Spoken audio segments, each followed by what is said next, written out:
Just a couple of days ago, I posted my video review of this cooling fan by JSAUX. This thing is actually better than I think I was expecting. It did a pretty darn good job of adding some additional cooling to my Steam Deck. But in this video, we're going to take a look at another competitor for this exact same purpose. This one is by a company called BINBOK. You can see it's quite a bit larger than the one by JSAUX. But overall, what's the most important thing, right? It's going to be performance. How does this thing actually do in terms of cooling your Steam Deck? To find out, we're going to follow the same methodology as I did with the one from JSAUX. We're firing up Horizon Zero Dawn on my Steam Deck.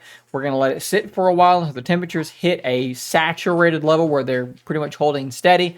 Then we're going to fire up the fan and see what happens and kind of compare those results to what we had with the one from JSAUX. Now, before we do that, let's take a quick look here at the Amazon listing. You can see that it is $39.99 with Amazon Prime, which is always a good thing to have. You can see one bit of added functionality that kind of makes use of that larger size. It has its own kickstand built in, and it is the same price as the one from JSAUX, $39.99. So these two are really competing one-to-one. The price is the same, so let's look and see if the performance is also comparable. So just like before, we are playing this game on the external monitor to make things a bit easier to see. Now, one thing that's different from the prior test is that I've already got the fan attached, and that seems to actually be restricting airflow a little bit because now we've gotten up to 80.8 degrees Celsius, whereas before with no fan on, we were sticking closer to 77 or 78. You can see here the fan is at 6,300 RPM, which is quite high.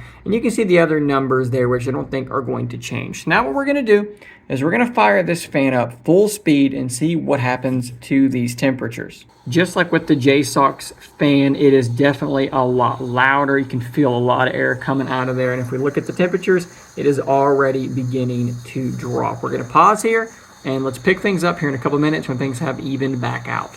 So it looks like we've kind of stabilized here at about 73 degrees. And we are standing in the exact same place in the exact same game as we were with the JSAUX fan. And that fan was able to get things down closer to 72 degrees. So it looks like the BINBOK fan is not keeping the temperature quite as low. But there are some advantages with the BINBOK fan. I guess I should also show you guys some other things. The fan is keeping 5,700 RPM, very similar to the JSAUX, maybe a touch higher, and then the rest of the numbers are just going to be what they are. This really isn't going to affect those numbers.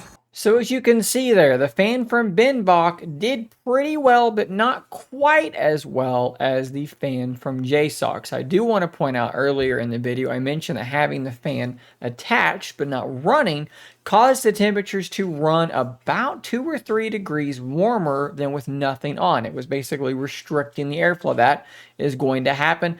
I put the JSAUX fan on and it reached a very, very similar temperature doing the same thing. I think it hit about 82 degrees as well. So they're both going to restrict airflow if the fan is not running. So that should be pretty well even. But again, the performance lowering the temperature with this one was close, but not quite as good. However, there are some additional reasons why perhaps you would still want to go this way. Number one is that you have the kickstand, which does seem to work pretty well. There's a little grippy rubberized foot down there at the bottom that should definitely help. And the other thing is going to be the battery life. It seems obvious that with this thing being larger, it would be able to last longer, but in fact, it's also lighter. It's only 41 grams versus 65 grams with the JSAUX model. Even still, they're quoting 7 hours of use with this one and 4 to 6 hours with the JSAUX model. Not only do you get a kickstand here, but you also get an extra hour of use.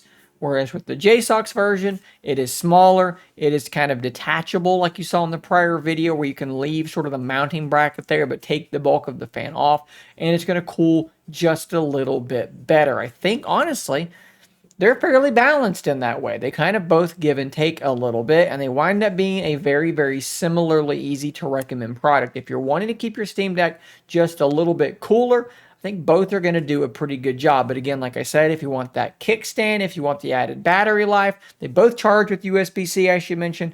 Maybe you're looking at the BINBOK version is a good way to go.